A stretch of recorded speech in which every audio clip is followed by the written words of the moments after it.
Welcome to our City Council meeting for Thursday, May the 15th. This hybrid meeting is being held in person here in Council Chambers and electronically in accordance with Section 238, subsection 3.3 of the Municipal Act and Section 16.6.24 of the City of Woodstock Procedure Bylaw.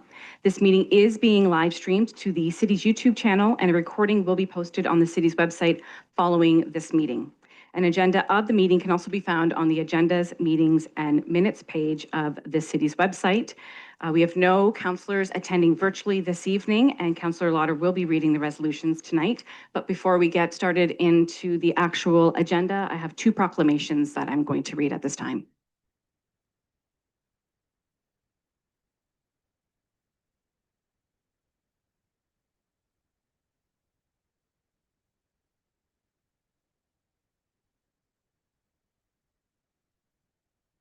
Whereas National Accessibility Week is a week for Canadians to promote inclusion and accessibility in our communities and workplaces, to celebrate our progress and to be inspired to further break down accessibility barriers. And whereas 15.4% of Ontario's over 16 million residents have some form of disability, and as disability increases with age, there is a need for greater awareness of the needs, capabilities, and potential of persons with disabilities in Ontario. And whereas individuals with disabilities are impacted daily by barriers to information, facilities, employment, transportation, and communication supports, therefore negatively challenging an individual's ability to fully participate in community life. And whereas accessibility and inclusion are essential for ensuring that all community members have equity in opportunities and the ability to fully participate in community life.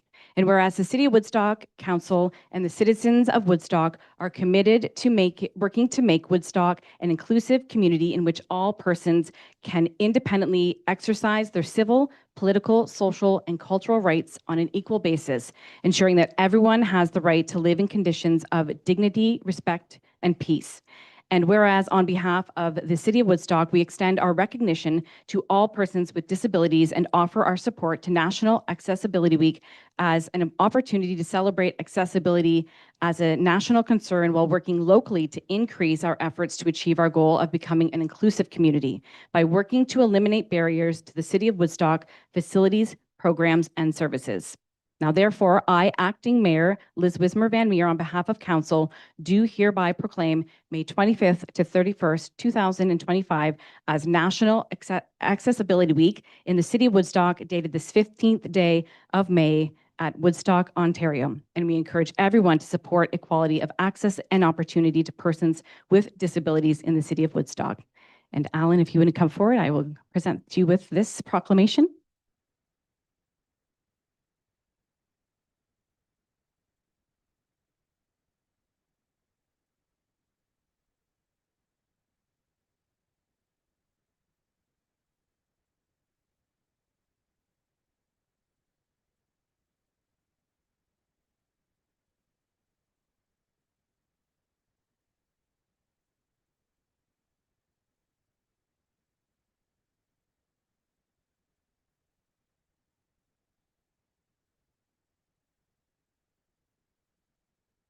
And the second proclamation, whereas the Victorian Order of Nurses for Canada is a charitable, community-based healthcare organization that has addressed community health and social needs for 128 years.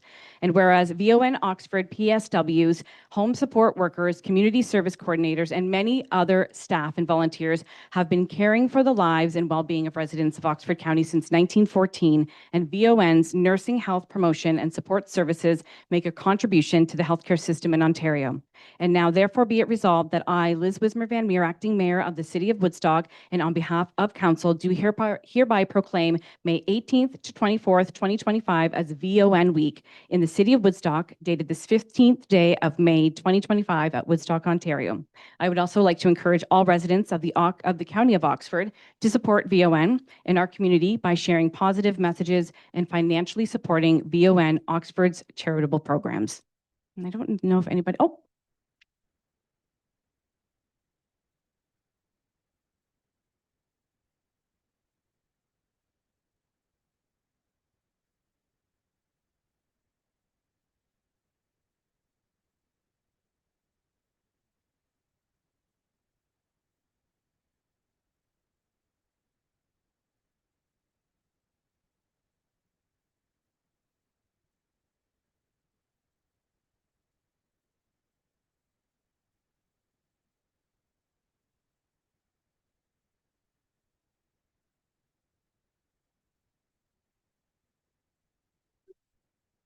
Bless you. So we had no closed session this evening. Do we have any disclosure of pecuniary interest? Councillor Tate? I, Councillor Tate, declare the following potential pecuniary interest, item agenda number 14B1, subject matter, Powell Street reconstruction tender award. General nature of the interest, I have an indirect conflict as my son is employed by one of the contractors that bid on it. Is there any other Councillor Leatherborough? I, Councillor Kate Leatherborough, declare the following potential indirect pecuniary interest, agenda item number 18C, subject matter 9757-25, a bylaw to provide for the financing of the downtown Woodstock Streetscape Master Plan, Dundas Street from Light Street to Graham Street and Perry Street. General nature of the interest, I operate a business adjacent to Phase 2 and adjacent to Light Street. Are there any other disclosure of pecuniary interests? All right, disclosure of new business. Matters arising from the minutes. And now to the minutes, Councillor Lauder. Thank you. Moved by myself, second by Councillor Schadenberg, that the minutes of the regular meeting of the Woodstock City Council held on May 1st, 2025 be adopted. Any questions or comments on that? All those in favor? None opposed. Any additions to the agenda? Not seeing any. We have no presentations this evening. Delegations. At this time, I would like to welcome Ryan Knappman from the Woodstock Recreation Advisory Committee 2025 Sports Wall of Fame and giving us an update. All right, thank you very much. And good evening, Madam Chair and members of Woodstock City Council. My name is Ryan Knappman, and I'm here tonight representing the Woodstock Recreation Advisory Committee, currently serving as the committee chair for 2025. So tonight I'm going to provide a brief high-level update on the committee, and then I'm going to finish with announcing the 2025 Sports Wall of Fame inductees, which of course is something that is managed by the Rec Advisory Committee. So during this committee's term and this term of council, our committee has received various delegations from many different community recreation groups, including groups representing disc golf, pickleball, and aquatics. So the committee has heard from these groups and had an opportunity to discuss their thoughts and concerns when it comes to recreation in the city of Woodstock. We've also had a chance to meet with consultants representing or working for the city for the arena feasibility study and the parks feasibility study. And we're able to provide our committee input on those reviews. We are also able to review the city's recreational needs study and become familiar with that study and how it addresses our community's needs when it comes to recreation. And we've worked with city staff and received information on various capital projects that have to do with recreation in the community, and had an opportunity to provide committee input on those capital projects as needed.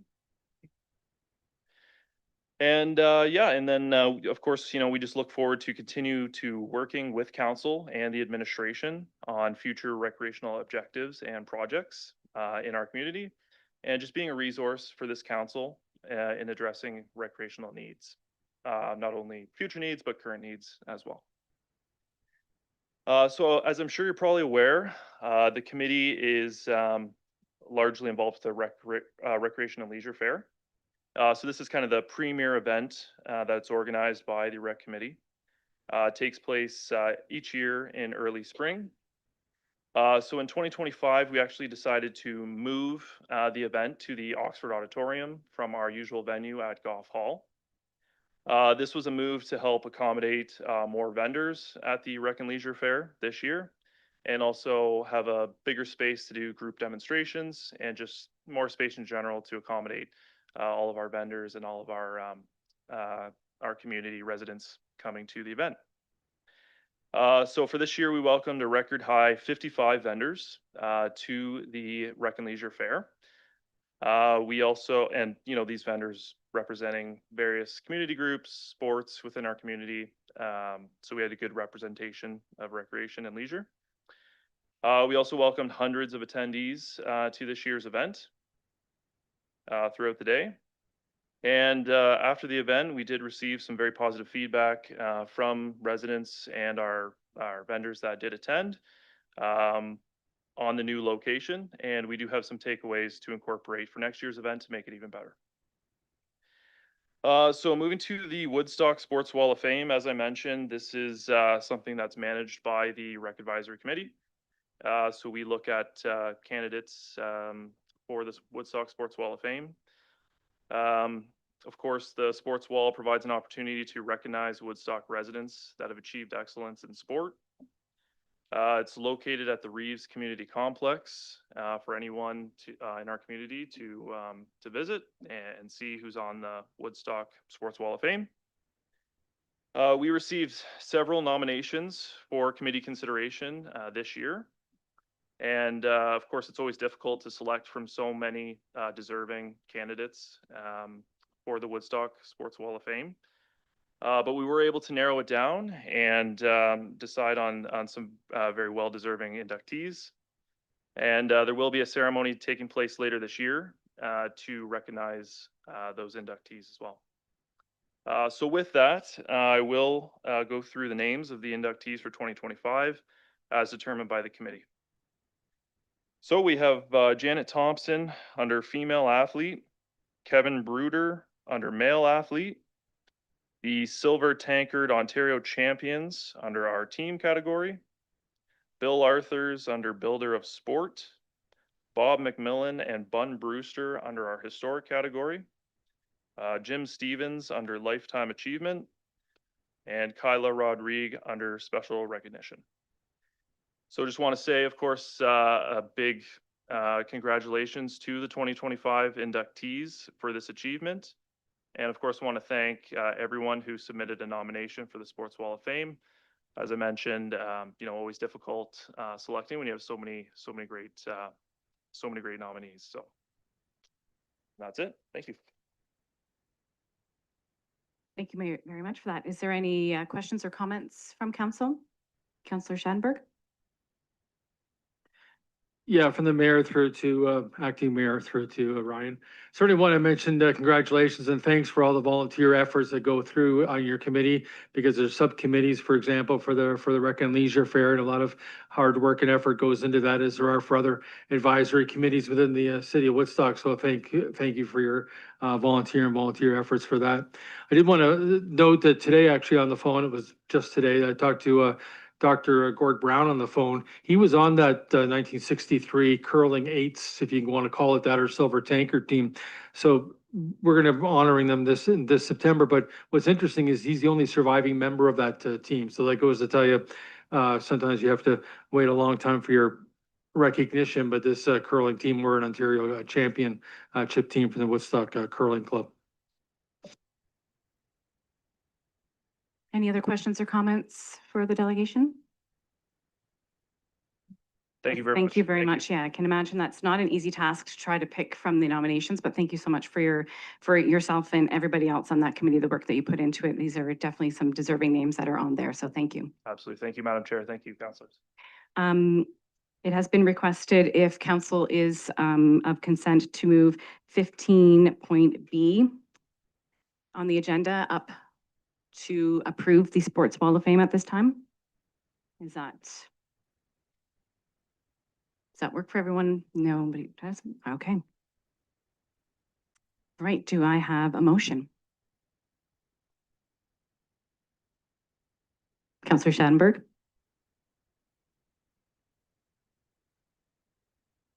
Yeah, motion that Woodstock City Council approves the induction of the following individuals or teams of the 2025 Woodstock Sports Wall of Fame ceremony. Female athlete Janet Thompson, male athlete Kevin Bruder, team Silver Tankard Ontario Curling Champions, builder of sport Bill Arthurs, historic Bob McMillan and Bun Brewster, and lifetime achievement Jim Stevens, and special recognition Kyla Rodriguez. Do we have a seconder? Councillor Tate? Any comments or questions or? Councillor Schadenberg? Yeah, if people know the name Bun Brewster, he was actually a badminton player in the 1950s, as opposed to Bob McMillan, who was a baseball player in the 1950s. So just in case you thought they were doubles badminton players or something like that, but Brewster was a badminton player. Any other questions or comments? And if folks want to know a little more about these inductee nominations, it is on the agenda. Brief write-up on each of them is included there as well. So there's some more information for you there. All right, if there's no other questions or comments, we will move forward. So all those in favor? None opposed. On to consideration of planning reports. SB 24-04-8 and ZN 8-24-21 applications for official plan amendment and zone change 100022865 Ontario Inc. 15181 Oxford Road 4. Mr. Miller.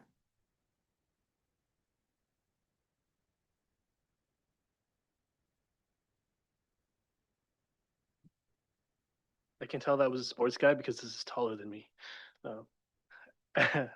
Good evening, council staff, members of the public. SB 24048 and ZN 82421 in the name of 100228651 Ontario Inc. The subject lands front onto the northwest corner of Devonshire Avenue and Oxford Road 4 and are legally known as Part Lot 13, Concession 2, formerly Blandford, known as 715181 Oxford Road 4. The subject lands are currently designated traditional industrial in the county's official plan, are currently zoned future development. The requested zoning is special general industrial and special general industrial with the holding provision. The purpose of the draft plan of subdivision is to create 17 industrial lots served by an extension of Springbank Avenue and one new local street. The subdivision is proposed in 2 phases shown on the draft plan. So the draft plan is what I've brought up to show there. So you can see there is a slightly heavier line. It's hard to see on this screen, but right here with a temporary turning circle that separates phase 1, which is the southern part, from phase 2, which would be the phase 2. The official plans criteria for evaluating applications for plans of subdivision include suitable provisions for roads, water, storm, and sanitary sewers. This application does contain water and sanitary constraints where a portion of the subdivision must be served by infrastructure that has not yet been constructed to the north. As such, to comply with the official plan provisions, the holding provision is required to be placed on the northern part of the subdivision. So in the phase 2 of the northern part, above where the temporary turning circle is shown. The plan of subdivision appears to comply with the other subdivision policies. The purpose of the proposed zone change application is to rezone the subject lands from future development to special general industrial and special general industrial holding. The special provision requests a reduction in the minimum front yard depth and exterior side yard depth from 27 meters to 10 meters, and the elimination of a setback from the center line of Devonshire, which has the same approximate effect as the minimum front yard and exterior side yard depths. For most streets, not including Devonshire or Oxford Road 4, the minimum front yard and exterior side yard depths are 15 meters in the M3 zone. These streets were provided with exceptionally wide front and exterior side yard widths to ensure that adequate space is provided for landscaping and buffering. The applicant's planning justification, which was submitted with the application, has provided a cross-section of a right-of-way that demonstrates how they intend to provide appropriate landscaping and emphasizes that this can be further addressed through site plan control. Additionally, encouraging buildings to be built closer to the road means that parking can be provided and encouraged in other locations on the lots, as parking is permitted in all yards for industrial uses. Further, the majority of the lands on the south side of Devonshire Avenue, adjacent to the subject lands, are designated service commercial, where the minimum front and exterior side yard setbacks range from 7.5 meters to 12 meters. City building and engineering staff did not raise any concerns with the special provisions. And the M3 zone has a special height provision that ensures that very tall buildings that are set further back than specified in the yard provisions. The M3 zone requires that any building that exceeds 15 meters must be set back 0.5 meter for each meter above the 15-meter height. in addition to the minimum requirements of the bylaw. These setback provisions will assist to ensure that taller buildings continue to maintain an appropriate setback to the front and exterior side yards. The applicants have also identified a very small portion of the subject lands to the northeast.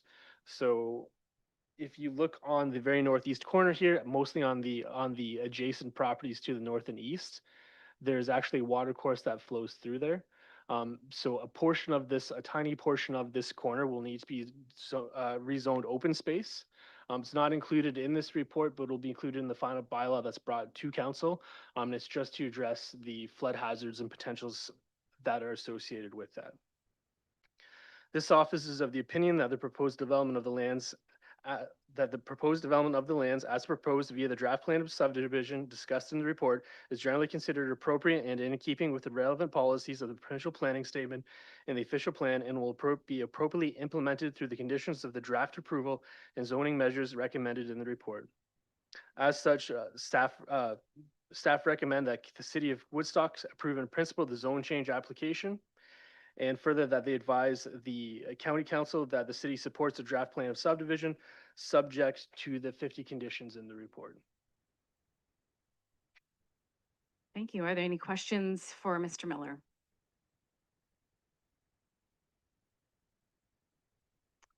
Do I have a motion? Councillor Tate? I'll move that Woodstock City Council approve in principle the zone change application submitted by 100228641 Ontario Inc. for lands described as Part Lot 13 Concession 2 in the city of Woodstock to rezone the subject lands from future development zone to special general industrial zone and special general industrial holding zone to facilitate the development of the subject lands for industrial uses. And further, that Woodstock City Council advise County Council that the city supports the application for the draft plan of subdivision submitted by 10002288641 Ontario Inc. for lands described as Part Lot 13, Concession 2 in the city of Woodstock with a lapsing date of 3 years from the date of draft plan approval, subject to conditions of draft approval 1 through 50 outlined in the report, and further that any comments received from the public were reviewed and considered before the decision was made in relation to this planning matter. Do we have a seconder? Councillor Martin, any questions or discussion? Councillor Schattenberg? Yeah, from the acting mayor to, I guess maybe to Mr. Miller, after all, you think that maybe your time at the podium is done, but this Griffin Way, is it gonna line up completely with this extension of Springbank Ave as is depicted in the map, or could that change? I mean, you don't want to have too many T intersections, obviously, so it'd be great in a perfect world that Griffin matches up with Springbank, but could that change? Through the chair, probably not. Generally, the roads department requires any existing intersections to line up with a nearby street. So they could propose that change. This is what we're approving, but it's not something that county public works or city public works would be likely to support. The reason I make that, maybe just a comment now, the meeting on Monday, the planning meeting, I thought that maybe it would be interesting to not have Springbank catch up to Devonshire in two different locations. So maybe that section of Springbank could be named Griffin Way and cross over Devonshire. Just my thought, and it's nothing that has to be settled here tonight. But that's just my comment there. Thanks. Any other questions or comments? All right, we'll move to the vote. All those in favor? None opposed. All right, there are no consideration of correspondence, so we are on to presentations from staff and approved agents. I would like to welcome Francois Tomeo from Aegis and Aaron D. Blada from R.C. Spencer to present the Transportation Master Plan. Thank you. And you might notice now we have, as I said to our deputy CAO this morning, we've upped our IT game, so the presentations will come up for you. It just might take a second.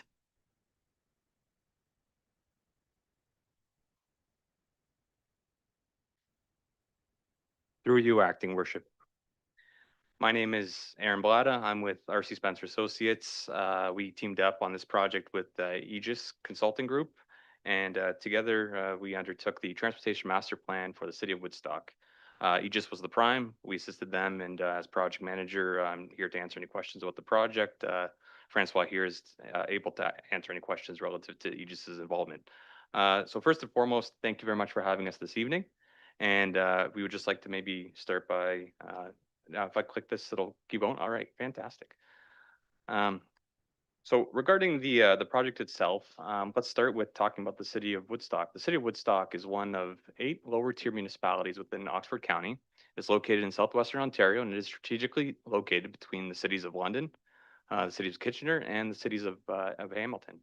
According to Statistics Canada 2021 data, Woodstock has a land area of approximately 57,000 kilometers squared and a population density of about 827 people per square kilometer.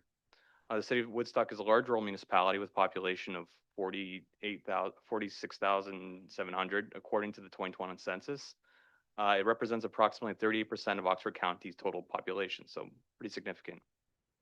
Between 2016 and 2021, the city experienced a population growth of 13%, increased from 41,000 residents.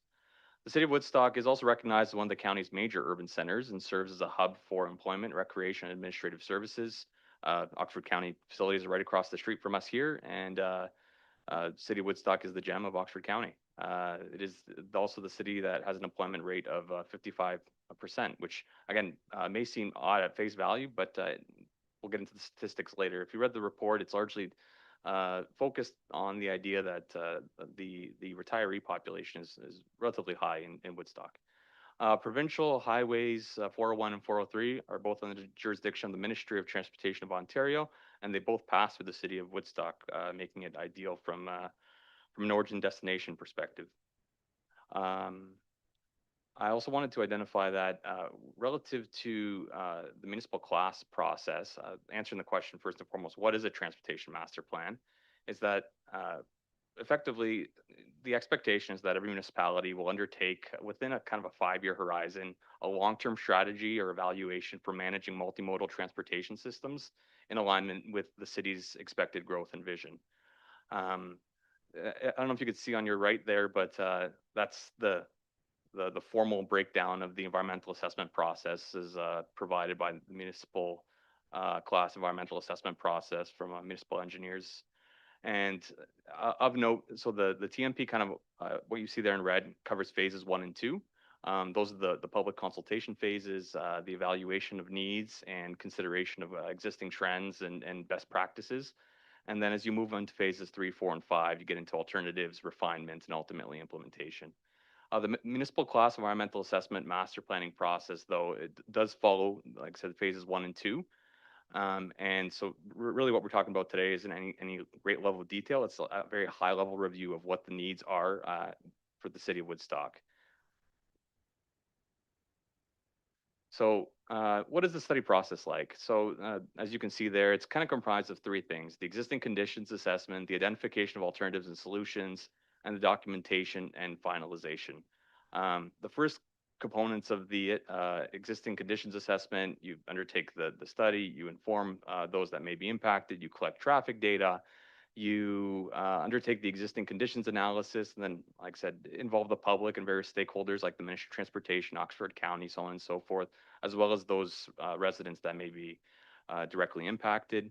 And then ultimately you identify system issues and opportunities. Then you move into identifying alternatives and solutions, and that includes modeling, network assessment, active transportation assessment.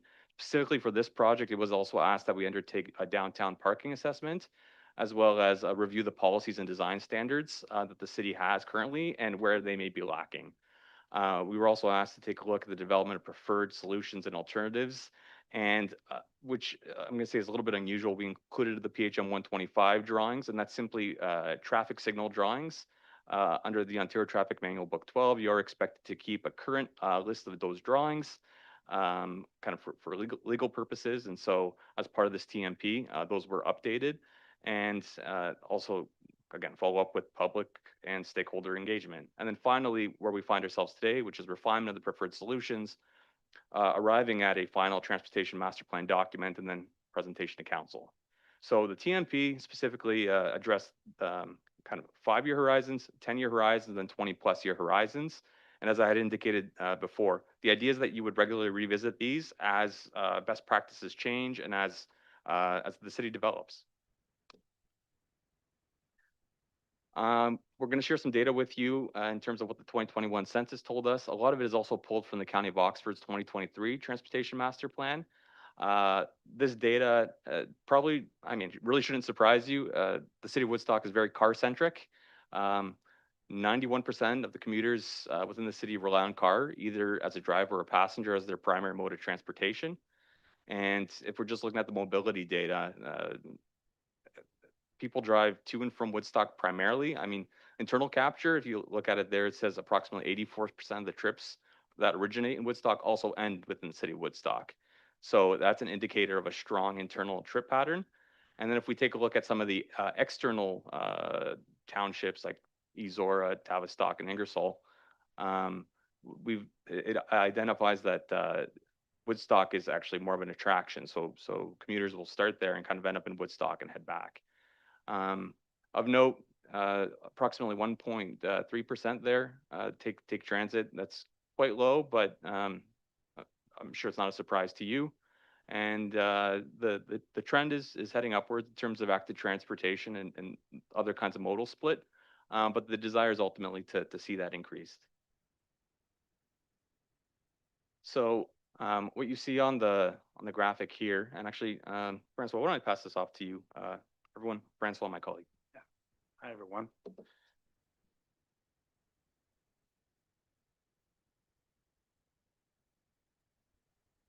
So this shows a bit summary of the existing conditions. So what you see here in orange are corridors with the higher traffic volumes. So 12,000 vehicles, that's the number where usually you would consider you need more capacity. And then you have this, what you see in red are the segments that experience capacity issues. So there are some areas that have capacity constraints where there's some delays, but overall it's not critical.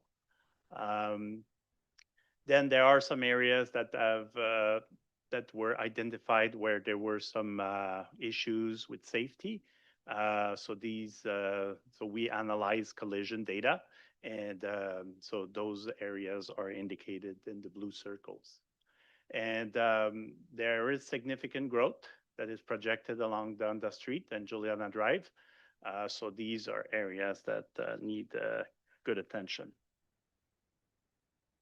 In terms of growth, again, these numbers were mentioned a bit before, but according to the Oxford's County Transportation Master Plan, population is expected to grow by about around 44%. That is between 21 and 46. So this is quite a significant growth. So from 47,000 to around 67,000.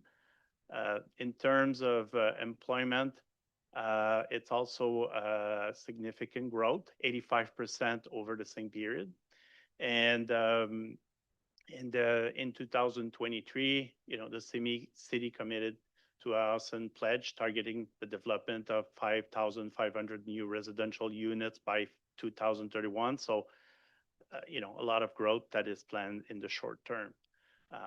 So the number of households in the city is expected to increase by approximately 40% between 21 and 46.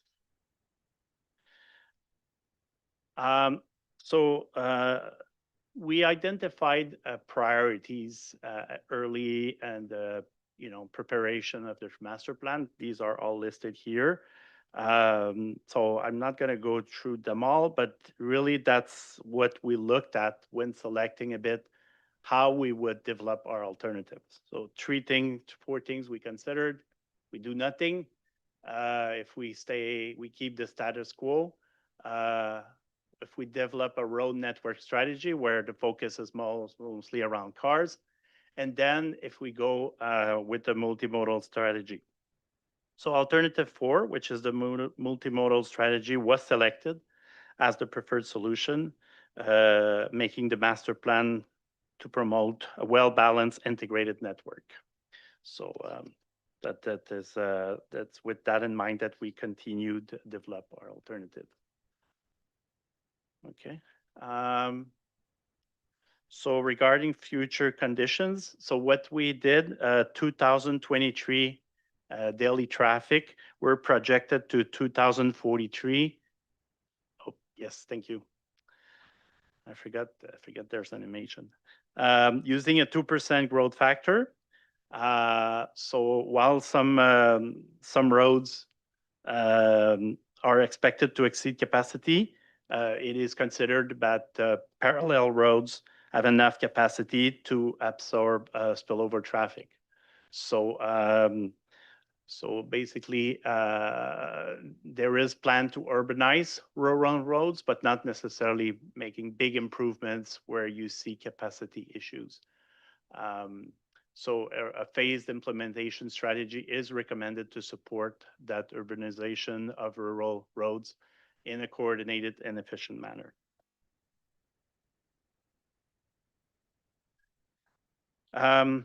This map shows the recommended full build out of the city's cycling network. It largely mirrors the existing network with some gaps that are filled. New routes are added and facility types upgraded based on traffic volume and speeds. So major roads feature separated facilities where you see it in blue, recommended as multi-use paths, while minor roads have designated bike lanes in yellow. And again, this implementation would be phased over time. So basically with this network, we're making sure that everything is according to standards and best practices.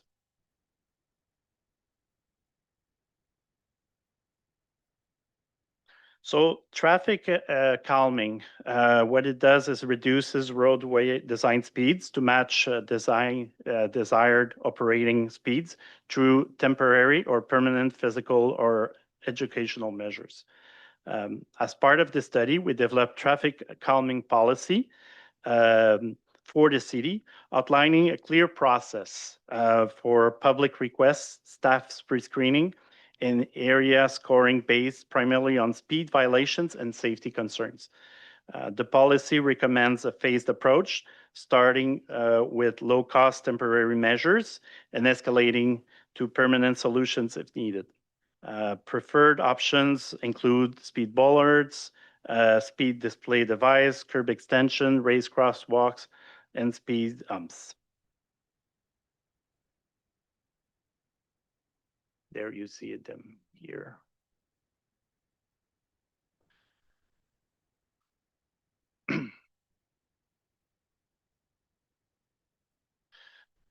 So as part of this project, we collected a lot of data, and one of the big data collection was collecting speed data at over 150 road segments.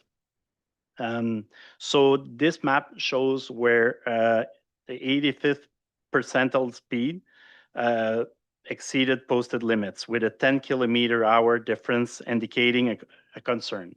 So, and what you see, sorry, it's a bit small. What you see in red are areas where the speed is actually more in the range of 20 kilometers an hour. So this data provided a strong foundation for analysis. So what we did is we used the developed policy to assess some of these areas. Clark Street, Woodall Way, Springbank Avenue, and Pittock Road, Park Road were evaluated. And on these, two met the requirements. So again, this is a methodology that makes, implementation of those measures appropriate, safe, and reduces the risk of accidents.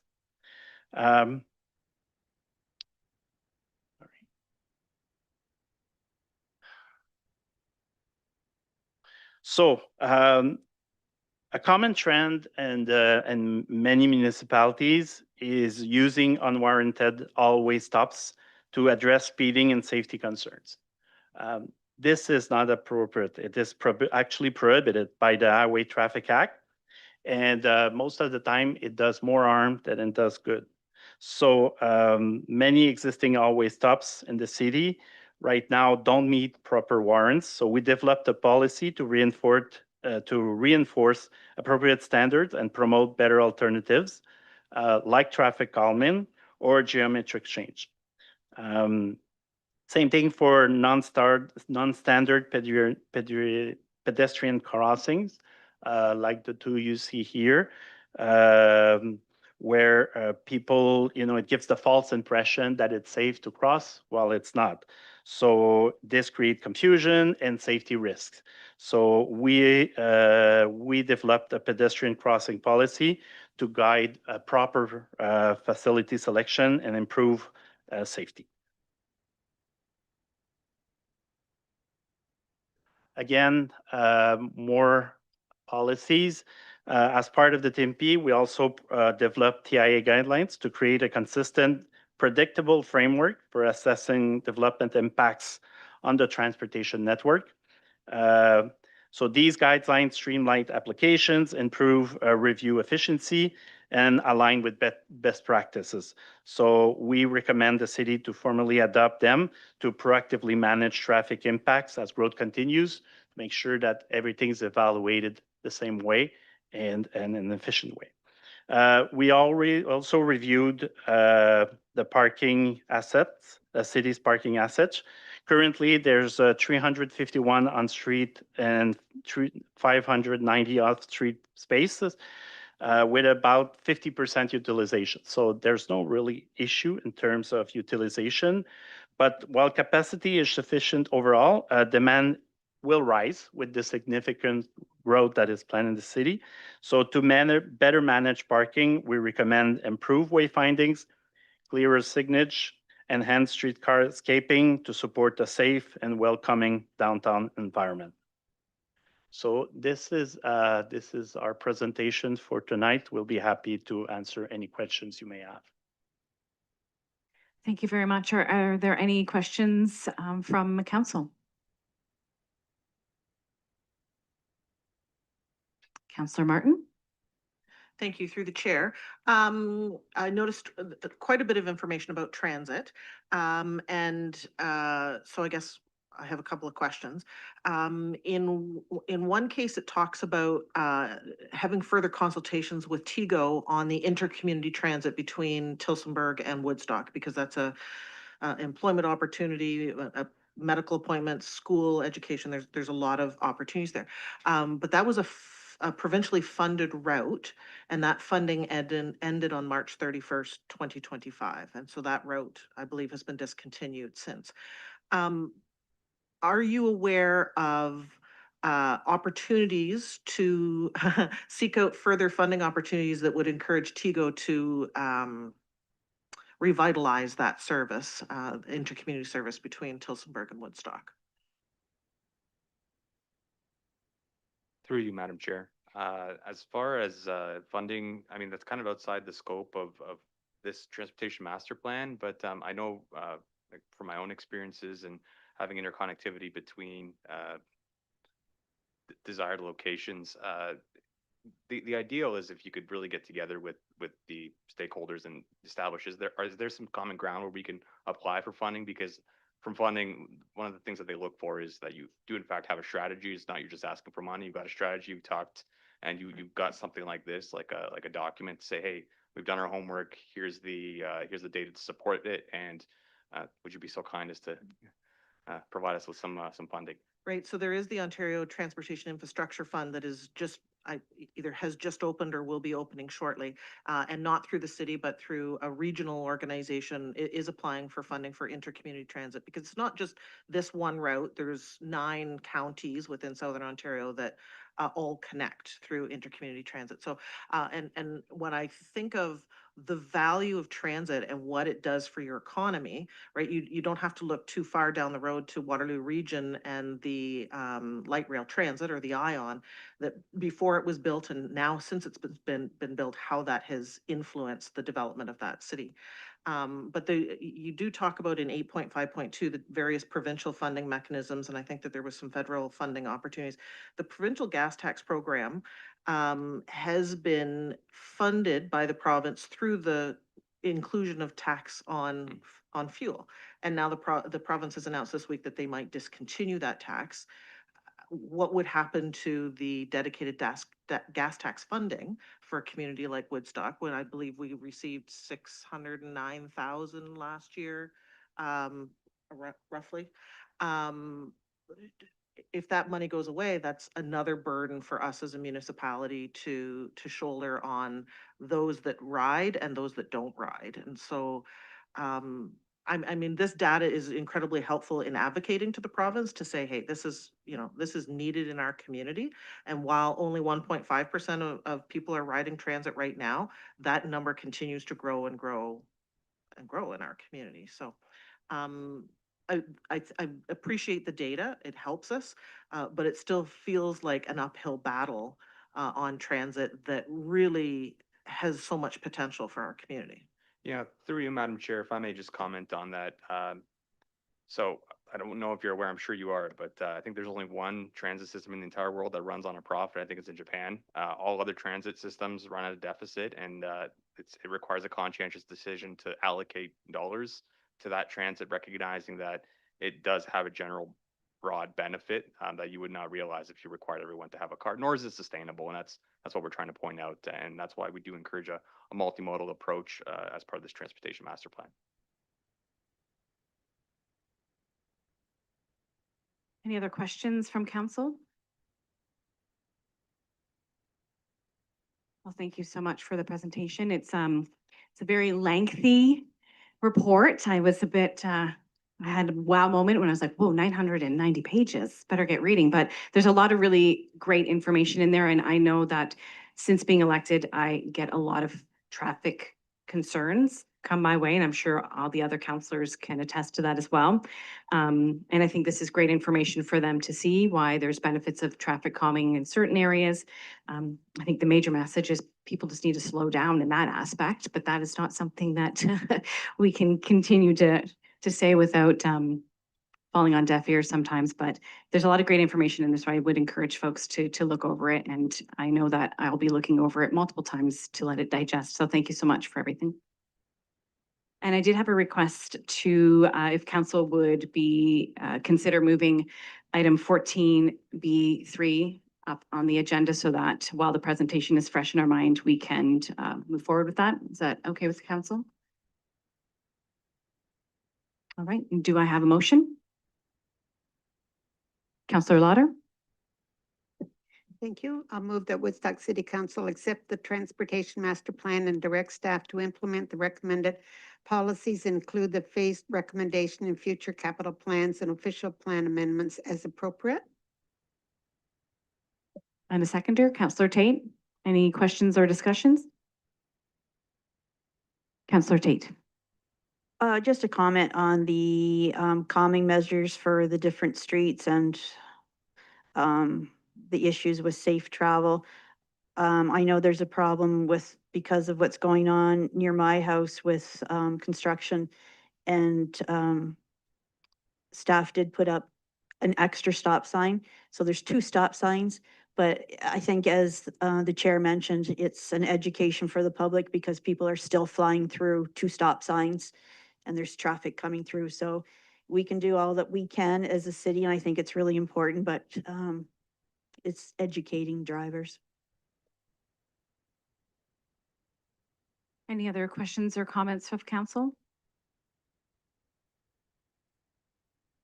All right, we'll move forward with the vote then. All those in favor? None opposed? That carries. So there are no mayor's reports, council reports, or yes, council. So on to department reports, I should say. There are many of those. First up, administrative services 14.A.1, debenture financing, Mary Street reconstruction. Do I have a motion? Councillor Martin. Thank you. That Woodstock City Council approved the use of $400,000 from the Road Reconstructive Reconstruction Reserve to replace the debenture financing approved for the Mary Street reconstruction INF 00049 capital project in the 2025 capital budget. And do we have a seconder? Councillor Leatherbarrow? Any comments or questions of council? Seeing none, okay, we'll move forward to the vote. All those in favor? None opposed, that carries. 14.8.2, reserves, reserve funds, trust funds, and reserve for capital projects. Do I have a motion? Councillor Leatherbarrow. Moved by myself that Woodstock City Council receive the statement of reserves, reserve funds, trust funds, and reserve for capital projects at December 31st, 2024 as information. And do we have a seconder? Councillor Schattenberg. Any questions or comments?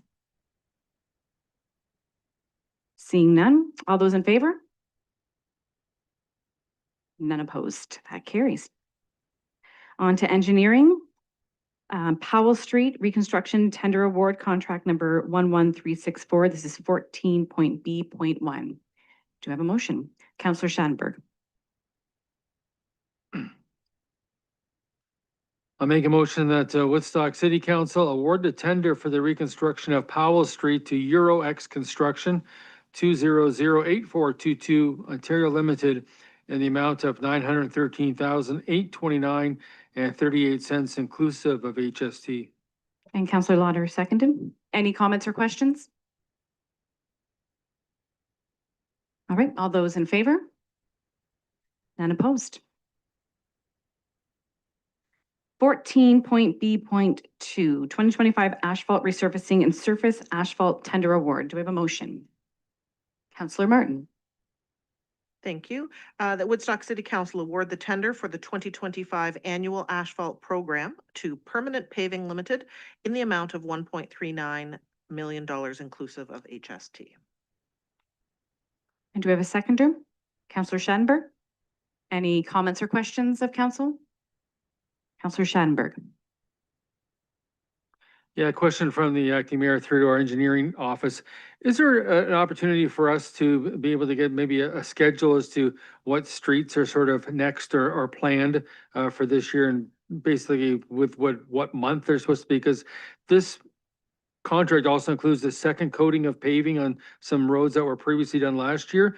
But I think there was some work done on even on James Street just last week that seemed to be a repaving operation. Your worship, through the councillor, excuse me. Yeah, certainly, we have a figure in the office. I can send it out to all the councillors showing the roads that are included in this contract. And you're correct. The surface portion of this contract are the streets that were reconstructed last year. So it's putting surface course on those. The James Street work that you've seen going on this week is actually a carryover of a resurface from last year's resurfacing contract. They didn't get it all done last year, so they're working on a few more streets yet this month.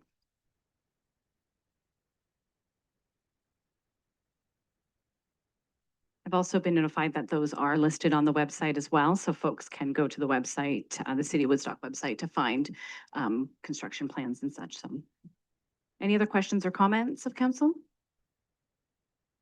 All right, all those in favor? None opposed, that carries. Okay, so we have already done 14.B.3, so no reports from cultural services, parks and recreation. 14.D.1, external special event policy. Do I have a motion? Councillor Leatherbarrow. Moved by myself that Woodstock City Council approves Council Policy GA031, external special events. And a seconder on that? Councillor Lauder, any questions or comments of council? Councillor Martin. Thank you, Acting Mayor. I had a question when I read the policy, and I did speak to the clerk about this, about what is an external, under definitions, an external special event and an event organizer. And the first thing that came to mind is all of the weddings that we host here on city property, and those are external entities that are coming in and hosting an event. But that's not what this policy is intended to govern. I'm not sure who wants to speak to why a wedding is not considered to be an external event and does not fall under these definitions. Through your worship, the wedding services that are provided would be considered a service by the city, given that city staff are conducting the wedding, inviting people in to go through the official ceremony piece. In some circumstances, wedding participants don't invite guests to watch. It may just be the couple that is getting married themselves. But of course, they are welcome to bring people into the council chambers, but it would be deemed a service rather than an event. Any other questions or comments of council? And I know I did have somebody reach out to me kind of asking if this was and changes, but this is a new policy that's being implemented. So for folks who are an organization or a group that might use city property, streets and such, and you might want to take a look at this to keep in mind for timelines and such. All right, no other comments or questions? All those in favor? None opposed. On to 14.D.2 Recreation and Cultural Program Refund and Withdrawal Policy. Do we have a motion? Councillor Lauder. Thank you. I'll move that Woodstock City Council approves Council Policy GA 032, Recreation and Culture Program Refund and Withdrawal Policy. And a seconder on that? Councillor Leatherborough. Any questions or comments? Councillor Lauder. Through the acting mayor to Mr. Connors, would you like to speak to this? Your worship, through to the councillor's question. Yes, what this does is it provides staff the framework for the cost for remuneration if someone wants to withdraw from a program, as far as whether it's a credit, a straight or a straight refund, and what that process is. We want to be transparent about that. It also will help us as far as our programs are becoming more full. So we want to kind of curtail any processes out there that people have to like take 2 or 3 camp spots and then withdraw, and then other people aren't able to take those spots because the withdrawal time has been so late. So it's to maximize the input in our programs. Thank you. Any other questions or comments of council? All right, all those in favor? None opposed. Economic development, no reports, as well as clerks. This is 14.F.1. This is the 2025 Student Civic Awards of Excellence. Do we have a motion?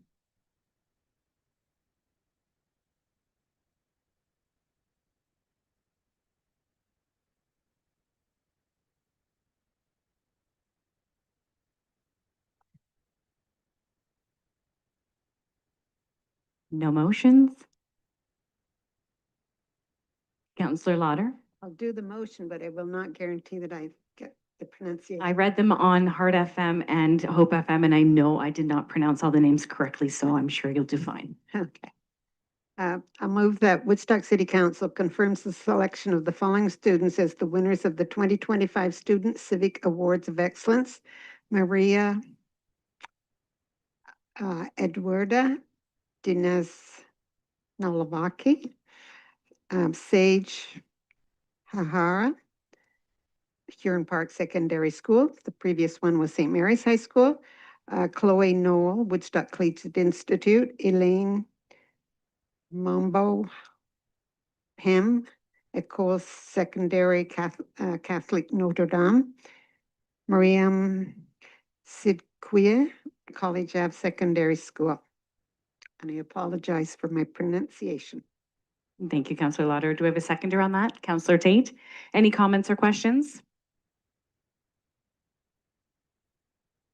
I did have somebody reach out to ask how these decisions were made of how students were selected from the schools, and it is the individual school that does select these. It's not council, it's not staff of the city. It is the actual schools that select the students. They meet different criterias, including community involvement, leadership within the school, academic. So that is that is part of what comes forward. So these are recommended by the schools, and congratulations to those who have been nominated. Any other comments or questions? All those in favor? None opposed. All right, we have no reports from the Chief Administrative Officer, Human Resources, Fire Services, Public Works, or Information Technology. We do have for Special Committee and Advisory Task Force reports, 15.A amendments to the City Beautiful Awards policy. Do we have a motion? Councillor Martin.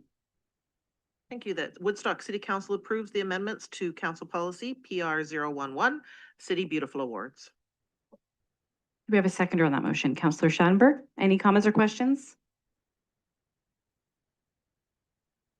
Councillor Schattenberg.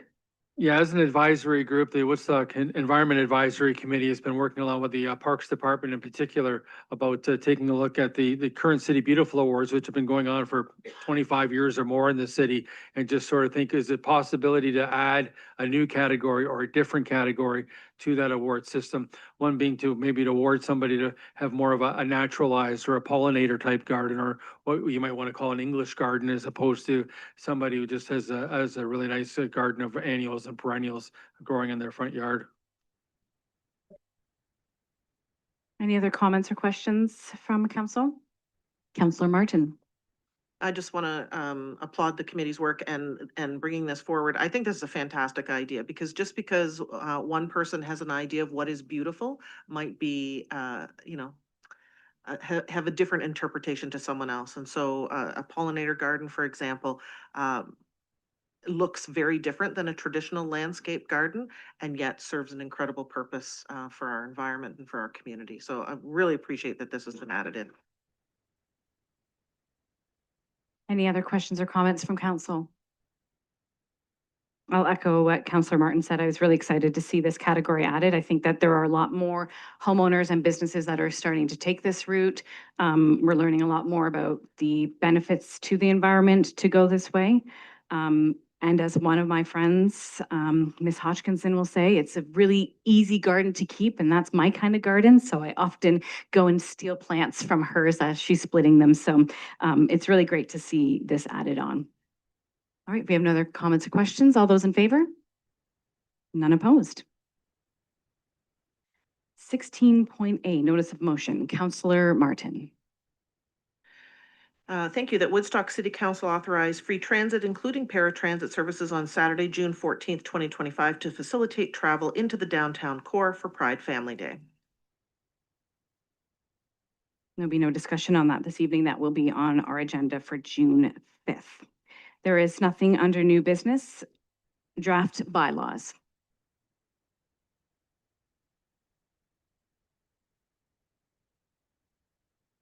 Councillor Lauder.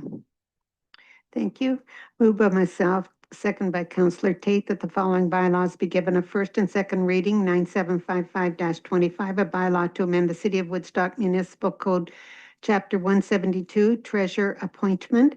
9756-25, a bylaw to provide for the financing of Adelaide Street parking lot rehabilitation.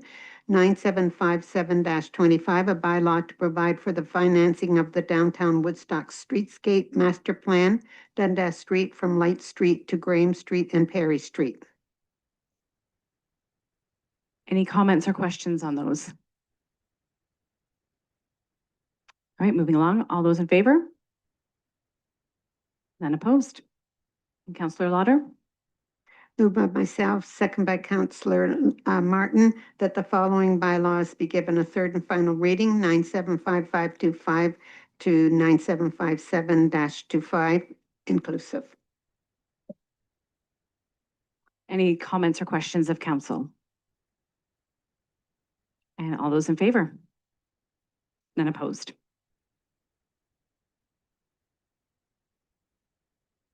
So we got through that agenda. Not sweating too much. We are on to questions and addressed by members of council. So I'm going to start with Councillor Lauder because the display on your desk has me very curious. I'm hoping you're also going to address what that is too. So communities across Ontario are observing Police Week, May 11th to 17th. This year's theme, Protecting Ontario, reminds us of the vital role police officers play in ensuring the safety and well-being of our neighborhoods. Police Week is an opportunity to not only to recognize the dedication and service of our law enforcement professionals, but also to encourage members of our community to consider how they too can contribute to public safety, whether by supporting local initiatives, engaging in community partnerships, or even pursuing a career in policing. This trophy, the Power of Collaboration Award of Excellence, awarded to the Woodstock Police Service for their work with victims and survivors of crime in our community, presented by the Victim Assistance Service of Oxford and County. Victims and Survivors Crime Week is May the 11th through to May 17th. And I think this is the second year that they have received this award. So I had to bring it for bragging for the police department. So, and today on our trail walk, crossing over the dam causeway, we came upon the Oxford Children's Water Festival. How enlightening to see all the excited children enjoying a day of fun and learning about water and our environment. And I want to congratulate Diane Campbell on her retirement at the end of this month, this being her final council meeting. Best wishes, and you will be greatly missed. And have a great weekend, and I will be judging the parade. So see everyone there, hopefully. Thank you. Thank you, Councillor. Councillor Schattenberg.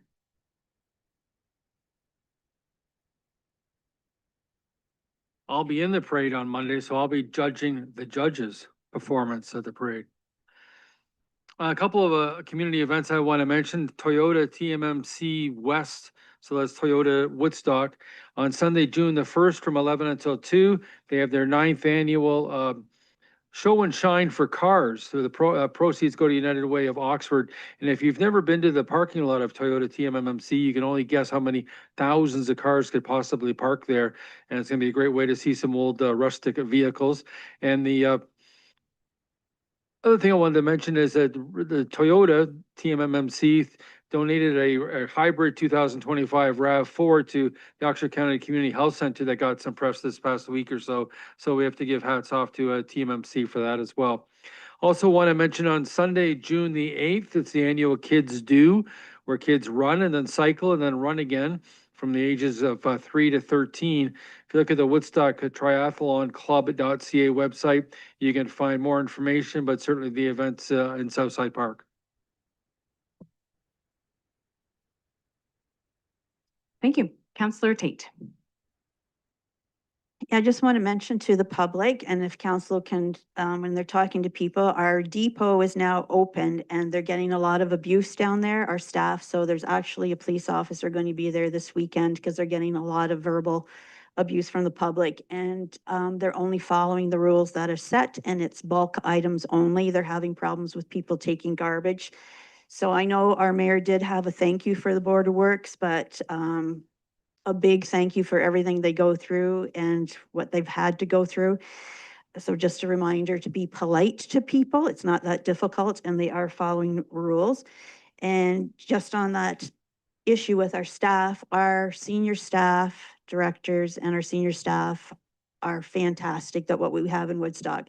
And I just want to comment, because I haven't, since you started, our deputy clerk has done an amazing job. And that goes a lot to our clerk and our deputy CAO, because she does an amazing job hiring and training, and all of you all keep leaving because you get full-time jobs. So please don't leave for a while. And of course, Diane Campbell, we are going to miss you immensely. Diane works really, really hard, puts in really long hours. The public doesn't see what goes on, but she is amazing, and we will miss you. And I know you hate public attention, but you deserve it. So I hope you enjoy your retirement. You have really deserved it. Thank you. Councillor Martin. Thank you very much. I don't have a lot to say tonight, other than I want to say an exceptional job. Well done tonight, Acting Mayor Wismer Van Meer. I know that it's not easy to jump into that chair. You've done a fantastic job this evening. I would like to invite people to have a very safe and relaxing long weekend. I can't believe that it's here already and we're into the third week of May. But to encourage people from the city to go down to Southside, to the park, to take in the parade. There's so many activities going on, but there are a number of offices that will be closed on Monday, and to take note of those on the website. And there was something else I was going to say, but I can't remember what it was. So enjoy. It's another beautiful evening out, and enjoy a long weekend. Thank you very much. Councillor Leatherbarrow. Great job, Madam Chair, and I hope everyone enjoys their long weekend coming up. Thank you. I think the microphone is telling me it's time to end as well. Just a couple of things I just wanted to mention. National Public Works Week is coming up. The city will be hosting the first annual event this year, May 22nd. That will be to celebrate Public Works Week. And the theme this year is People, Purpose, Presence. And we're going to have about 250 local grades 5 to 6 students. They're going to be coming to council chambers as well as Museum Square to learn a bit more about public works. And thank you to Mr. Locke and his team for coordinating all of this. I will be there as acting mayor as well. I will not be answering any questions, obviously, because I'll probably be asking as many as they do. But thank you for coordinating this. This is the first event, and I'm glad that you were able to get this in before your retirement, which is knocking on the door as well too. So, and that kind of plays in as well to the AOR's Municipal Public Works Trade Show that is coming up as well, June 4th and 5th. And of course, we had the delegation here at our last meeting, and that information is available, and it will be at the Woodstock Fairgrounds. The Splash Pad grand opening is happening next weekend. So that's Saturday, May 24th between 1 and 3 p.m. So this is the Finkel Street, and a lot of people are getting confused as to where this is until they drive up towards the complex and they suddenly see these really bright, giant things off to the east of them. So that is going to be grand opening next Saturday. And if it's raining, which it won't, knock on wood, it will move to Sunday as well. But looking forward to being there for that event, and hopefully others can join us, as I think there's a lot of very excited people for that splash pad. It's going to bring a lot of fun.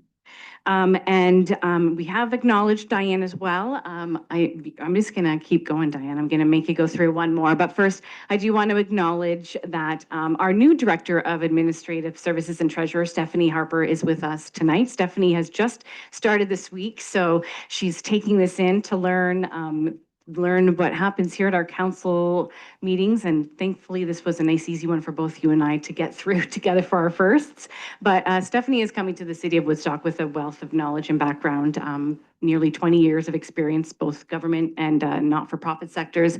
Stephanie is also coming to us from the County of Lambton. She was the Deputy Treasurer and Manager of Divisional Support Services. So welcome, and we look forward to working with you. And of course, Diane, of course, this means that we get to put you on the spotlight at least one more time. And I can attest when Councillor Tate says that Diane works long hours. Diane and I live down the street from each other, and there's times where I'll be walking my dogs later at night when it's maybe a little bit cooler or less folks on the streets, and I'll be like, oh my gosh, Diane's just coming home now? I'm pretty sure a few times I've even said, Diane, do you see what time it is? So I hope that you really enjoy this retirement. I hope that it's full of nothing but happiness, relaxation, and not one single budget ever again. So thank you for everything you have done, and wishing you best of luck. And I know I'll see you around, at least in the neighborhood. So, and with that, I will look for a motion to adjourn. Councillor Schattenberg, seconded by Councillor Lauder, and we are adjourned.